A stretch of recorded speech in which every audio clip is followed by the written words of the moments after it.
good afternoon. I wanted to talk some football, but somebody let another Karr guy in the building, so I'm gonna keep it real simple. Me and Bryce are real good friends. Put 60 on me last year. I didn't think a Cougar would do that to another Cougar. I guess it is what it is. Like Mr. Trahan said, it's my second year as head coach at Warren Easton. I've been there for 8 years as a defensive coach linebacker, and coach linebackers and was a defensive coordinator. And to be honest, right now, I'm just a glorified paper pusher. I let my coaches do all the coaching, and they do a real good job. They don't get enough credit for it. You know, I think I get way too much credit for it. They do all the coaching. I coach special teams, and the special teams haven't been too good lately. Just a little bit about our team. Our quarterback, he's pretty good. Lance Lejeune, 12. He's a junior. Bryce, he's not playing this week. We're going with the backup this week. Real good kid. We have some good receivers. Sheldon Jones, everyone calls him Sticks. The kid came in at about 5'7", 80 pounds. Worked real hard. He's a UTSA commit right now. He's not playing either this week. 3 good running backs. Another good receiver, Johans. He's about 6'4", 190 pounds. Real good kid. My defensive line, just to go back, my quarterback, he's real good because I have a great quarterback coach who's my nephew, Munchie Lego. I actually stole him from Bryce Brown. My defense, my front defensive line has been really holding my defense down. Their coach is Noel Ellis, who's another Karr guy who I also stole from Bryce Brown. You see the pattern, Coach? I see it every day.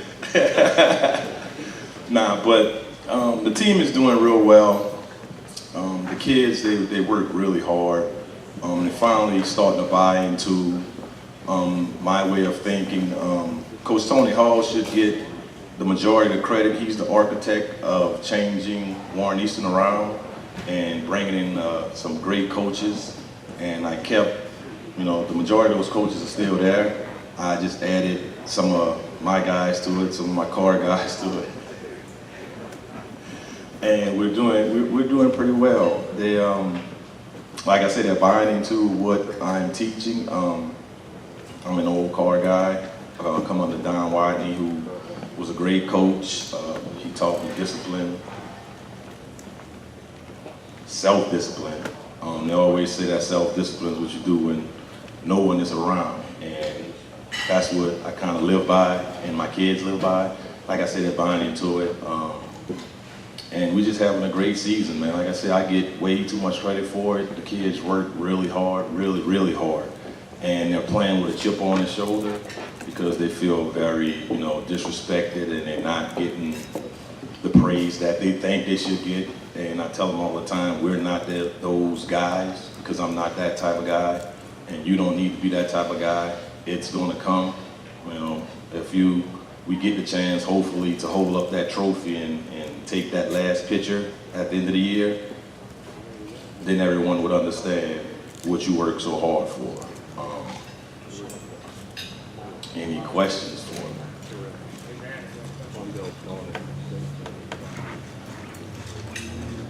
No questions? Coach, I got one.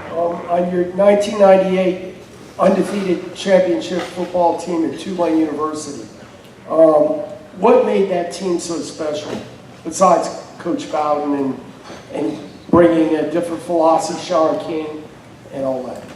That team was special because that team was full of guys who were overlooked, a bunch of no-name guys, because if you go back and look at the roster, most of those guys were recruited by Buddy Tevens, including myself. Coach Bowden just came in with a business-like mentality, and he really changed that program around. But it was a special group of guys on that team, and they kind of felt that they were overlooked and underrated, and they just worked hard. We worked hard as team to accomplish what we did, and you know, we kind of made history at Tulane that year. Thank you. What would you say the biggest challenges coaching kids are these days versus 20 or 30 years ago? And what about the recruiting world? Is the assessment sort of being laid out? Yeah, I think the biggest challenge is in this recruiting thing, and now with everyone getting all these stars, and now the kids, most of them, that's what they're playing for. You know, not playing to be a part of a team. They're playing to get recognized and do a lot of individual stuff. And it's hard to keep that out your locker room, you know, because all of them want to be on Twitter and say they're doing this and doing that, and it's hard. And I mean, it goes both ways, because most of the college coaches are on Twitter now, and that's how they get in touch with the kids. So I think you would be doing them a disservice if you tell them stay off of Twitter. You know, sometimes that's the only way a coach can approach them or even talk to them. But it has to be monitored, and me personally, I do not like it. You know, I like the old school days where the coaches actually came and saw you and sat with your head coach and watched the film and figured out if they like you or not. And now it's just you go to these camps and everyone's T-shirt All-Americans, and when they put on the pads, these kids, you know, some of them really not what those stars say they are. You know, and some of the good kids who follow the rules and do the rules don't go to these camps, really get overlooked. You know, so it's hard, but this day and time, if you want your kids to go to college, you pretty much have to do it.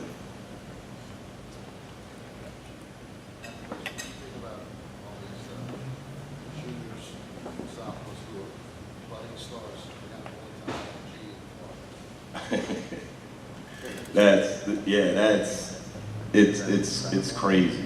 It's crazy, and that's part of it also, because they know if you go to IMG, you're pretty much going to go to a big time university, but you're leaving behind some guys that really were your friends, and some guys that really, you know, cared about you, because I don't think they really care about you at those schools. They just want to win, and just to say that they have 20 to 30 5-stars on their team.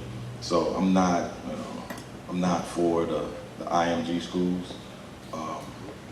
Hopefully they don't come after any of my kids, you know, because it's going to be a problem with me.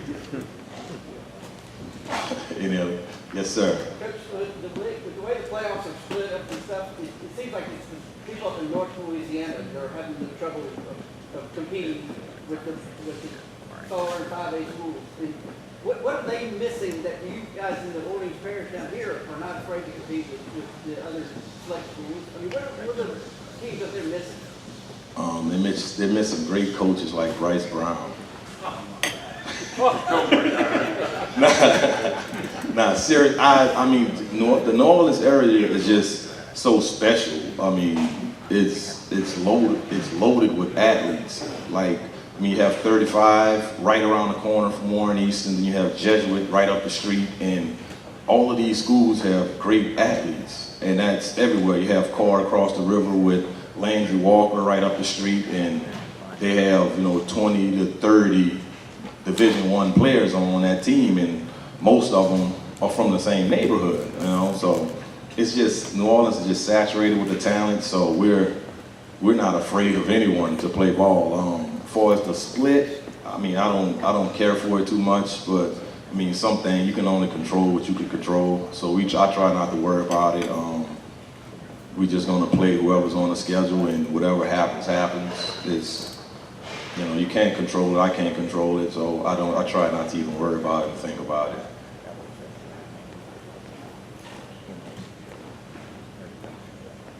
That's it. Thank you for having me.